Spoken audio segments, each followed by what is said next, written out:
Hello students, कैसे हैं आप सभी। मैं दिग्विजय फिर से स्वागत करता हूं आपका स्कोर हाई क्लासेस के यूट्यूब चैनल पर। आज हम क्लास 9th फिजिक्स से चैप्टर मोशन में बहुत ही इंपॉर्टेंट टॉपिक आप लोगों के लिए लेकर के आ गए हैं, जिसका नाम है डिस्टेंस टाइम ग्राफ।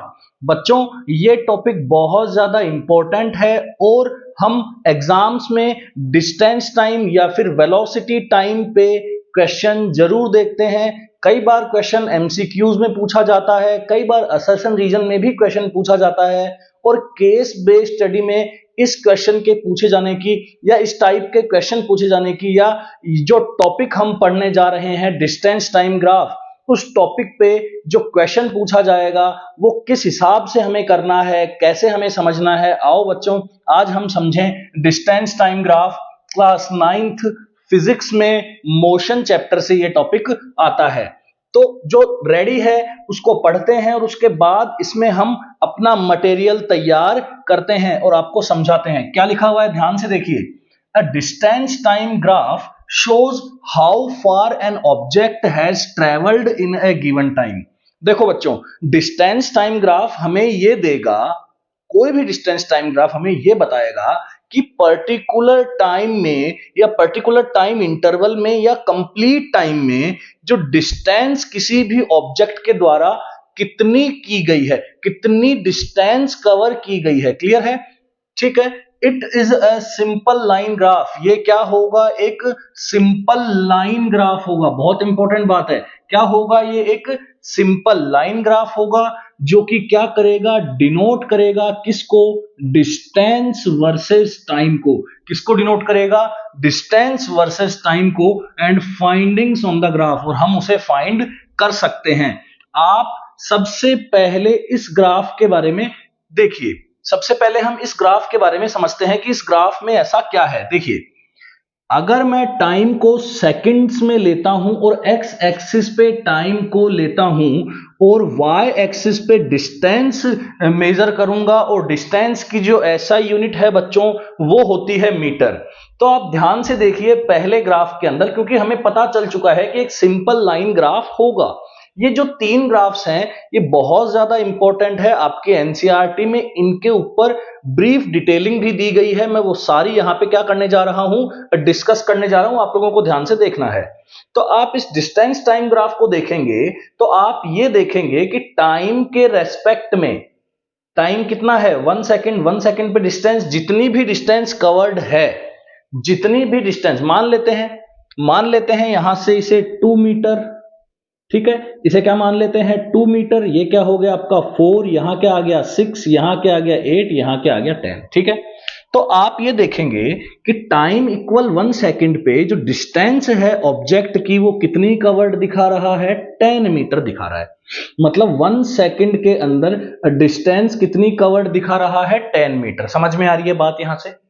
क्या आप सेकंड जो है वो जो सेकंड है, सेकंड का मतलब समझ गए? दूसरा जो सेकंड है, थर्ड सेकंड है, फोर्थ सेकंड है। ठीक है, तो फर्स्ट में तो आपको दिखा रहा है कितना? 10 मीटर पे। सेकंड पे भी आपको कितना दिखा रहा है? ध्यान से देखो, कितने कितने पे दिखा रहा है? 10 मीटर पे। इसका मतलब ये हुआ कि ये ऑब्जेक्ट अभी तक अपनी जगह से हिला नहीं है। क्लियर है? अभी तक अपनी जगह से हिला नहीं है। t इक्वल टू 3 सेकेंड पे हमने देखा, t इक्वल टू हमने क्या देखा? 3 सेकेंड पे। एक्स एक्सिस पे टाइम है, टाइम किस में है? सेकेंड में। सेकेंड टाइम की क्या है? ऐसा ही यूनिट है। क्लियर है? डिस्टेंस में हमने डिस्टेंस जो है वो मीटर में मेजर कर रहे हैं। तो 4 सेकेंड पे आप देखेंगे कि ऑब्जेक्ट आपको अभी भी कहां दिख रहा है? 5 सेकेंड पे देखेंगे ऑब्जेक्ट अभी भी कहां दिख रहा है? ऑब्जेक्ट डिस्टेंस कवर्ड कितनी है? 10 मीटर। ना तो उसकी डिस्टेंस जो कवर्ड है वो बढ़ रही है, ना ही घट रही है। क्लियर है? इसका मतलब ऑब्जेक्ट कहां है? रेस्ट पे है। तो ये कौन सा ग्राफ होगा बच्चों? ये कौन सा ग्राफ होगा आपका? ये वो ग्राफ होगा जब ऑब्जेक्ट कहां होगा? रेस्ट पे होगा। When object is at rest with respect to time. Time के रेस्पेक्ट में मोशन अभी स्टार्ट नहीं हुआ है। ऑब्जेक्ट किस में है? रेस्ट में है। क्लियर है? आए सेकंड ग्राफ को देखते हैं। ये 1 सेकेंड, 2 सेकेंड, 3, 4, 5, 6, 7, 8, 9। यहां से 2, 4, 6, 8, 10, 12, 14, 16, ठीक है, ये मीटर में है और ये सेकंड में है। आ जाइए सेकंड नंबर के ग्राफ पे, आ जाइए सेकंड नंबर के ग्राफ पे। सिंपल लाइन ग्राफ, या सिंपल लाइन ग्राफ ही है, सिंपल लाइन ग्राफ ही है, क्लियर है?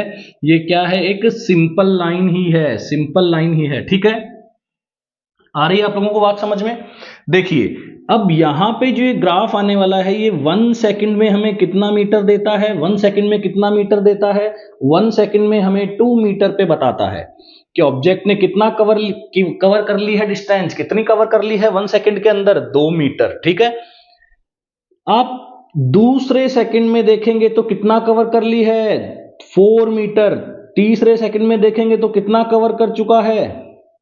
क्या थोड़ा थोड़ा समझ में आ रहा है आप लोगों को? क्या थोड़ा थोड़ा समझ में आ रहा है? देखो सेकंड, जो दूसरा सेकंड है, जो दूसरा सेकंड है वहां कितनी कवर कर चुका है? 4 मीटर। और तीसरे सेकंड में कितनी कवर कर चुका है? देखिए 3 सेकंड में कितनी कवर कर चुका है? ध्यान से देखो, 6 मीटर। क्या लगता है आपको? क्या लगता है? क्या ये हर सेकंड,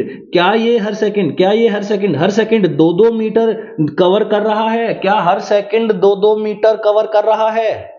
आ रही है बात समझ में? डिस्टेंस टाइम ग्राफ से एक सिंपल लाइन ग्राफ को आपको देखने से यह पता चल रहा है कि यहां पे जो ऑब्जेक्ट मोशन में तो है, क्यों मोशन में कैसे है?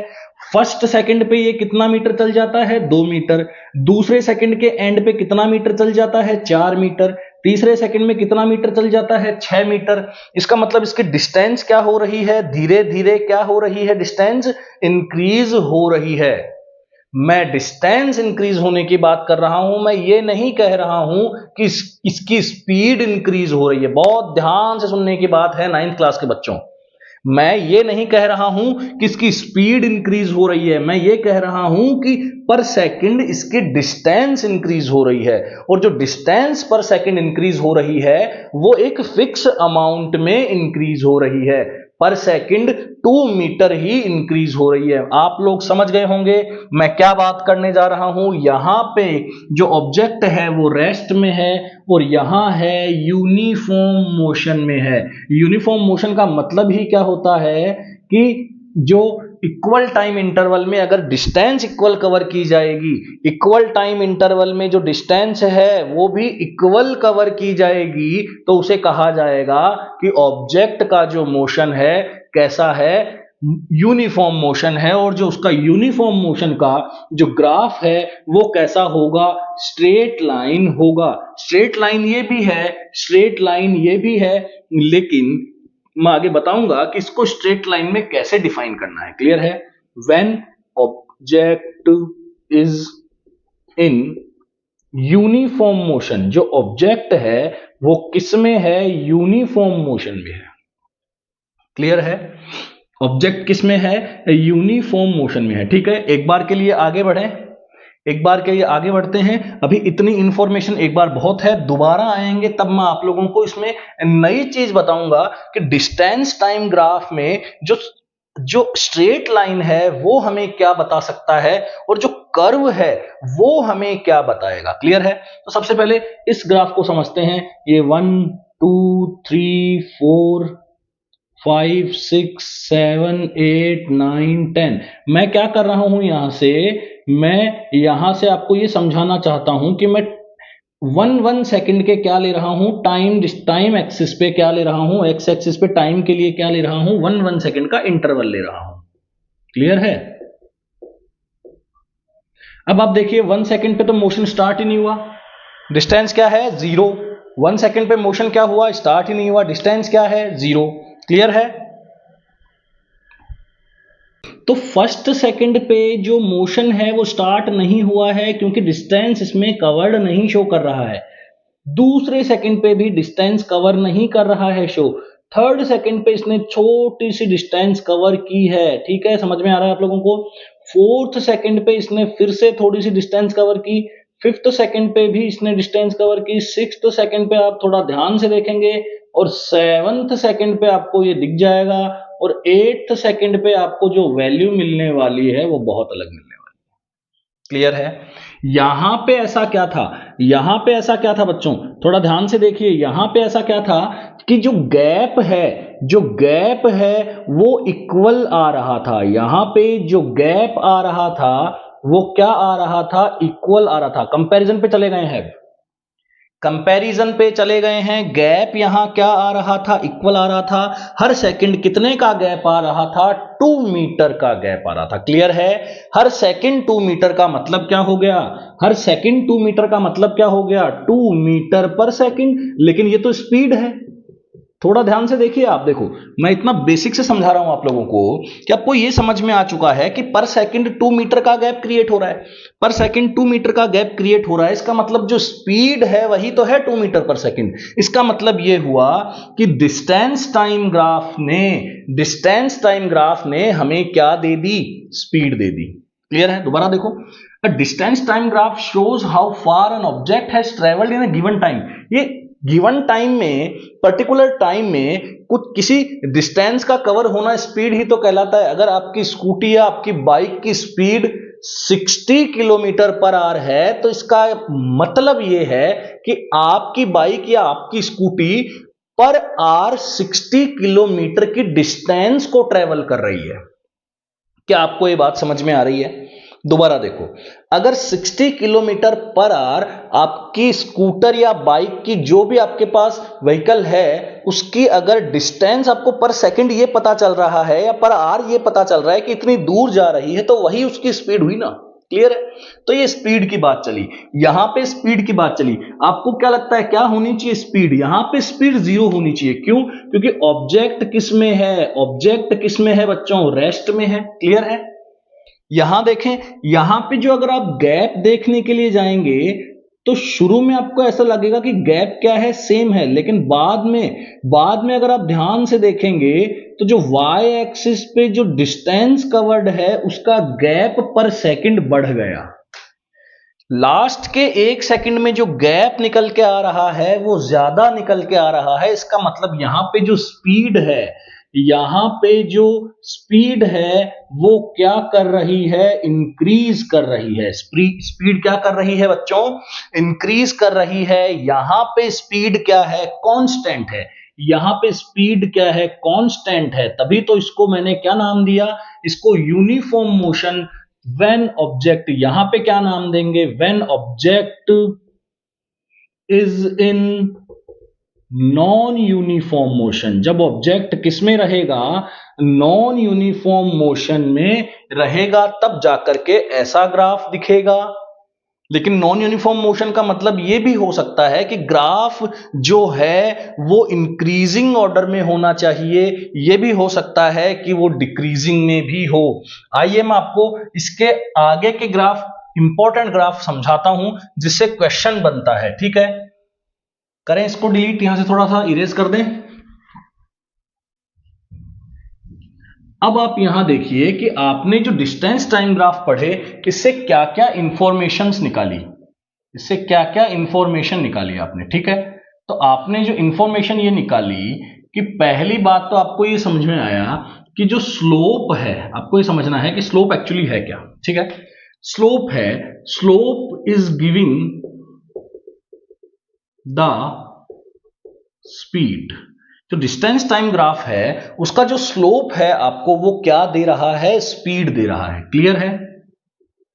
इफ स्लोप इक्वल 0, स्पीड भी क्या होगी, 0। मैं स्लोप समझाऊंगा आपको, टेंशन मत लो आप पूरा। If slope is increasing then speed is increasing. Speed भी क्या कर जाएगी, इंक्रीज कर जाएगी। इफ स्लोप इज कांस्टेंट, अगर स्लोप क्या है, कांस्टेंट है, then speed will be constant. Speed भी क्या होगी, यहां से कांस्टेंट होगी। स्पीड भी क्या होगी, यहां से कांस्टेंट होगी। समझ में आ रही है बात? अब इसको इरेज करते हैं और आपको ढंग से समझाता हूं कि एक्चुअली क्वेश्चन जो है वो कैसे पूछा जाता है और क्या क्या उसके अंदर होता है और स्लोप एक्चुअली है क्या, ताकि आप लोगों को ये समझ में आ जाए डिस्टेंस टाइम ग्राफ में कि स्लोप को कैसे कैलकुलेट किया जाए या स्पीड को पॉजिटिव और नेगेटिव कैसे बताया जाए। थोड़ा लेंदी होगा ये, लेकिन डिस्टेंस टाइम ग्राफ आपका इसके बाद में एकदम क्लियर हो जाएगा। तो देखो सबसे पहले जो मैंने डिस्टेंस टाइम ग्राफ बनाया, थोड़ा फास्ट चलेंगे। डिस्टेंस टाइम ग्राफ बनाया, ऐसा बनाया मैंने। उसके बाद में मैंने एक डिस्टेंस टाइम ग्राफ कैसा बनाया, ऐसा बनाया। समझ में आ रही है बात। उसके बाद मैंने डिस्टेंस टाइम ग्राफ कैसा बनाया बच्चों, ये वाला बनाया। समझ में आ रहा है आप लोगों को। अब मैं एक डिस्टेंस टाइम ग्राफ कैसा बनाने जा रहा हूं, अब मैं एक डिस्टेंस टाइम ग्राफ ऐसा बनाने जा रहा हूं। ठीक है, ठीक है, ये डिस्टेंस टाइम ग्राफ हो गया। अब मैं एक डिस्टेंस टाइम ग्राफ ऐसा बनाने जा रहा हूं। ठीक है, अब मैं एक डिस्टेंस टाइम ग्राफ आपको ऐसा बनाने जा रहा हूं। एक डिस्टेंस टाइम ग्राफ में आपको ऐसा बनाने जा रहा हूं। ठीक है, तो चलो बात करते हैं इन सारे ग्राफ्स पे। अपन बात करते हैं, कुछ ग्राफ पे अपने डिटेलिंग में बात की है, वही इंपॉर्टेंट है। बाकी मैं आप लोगों को समझाऊंगा कि जो क्वेश्चन है वो कैसे पूछा जाता है और कहां पे आपको किस टाइप से आंसर्स को करना है। क्लियर है। तो सबसे पहले आप ये समझिए कि एक्चुअली स्लोप है क्या।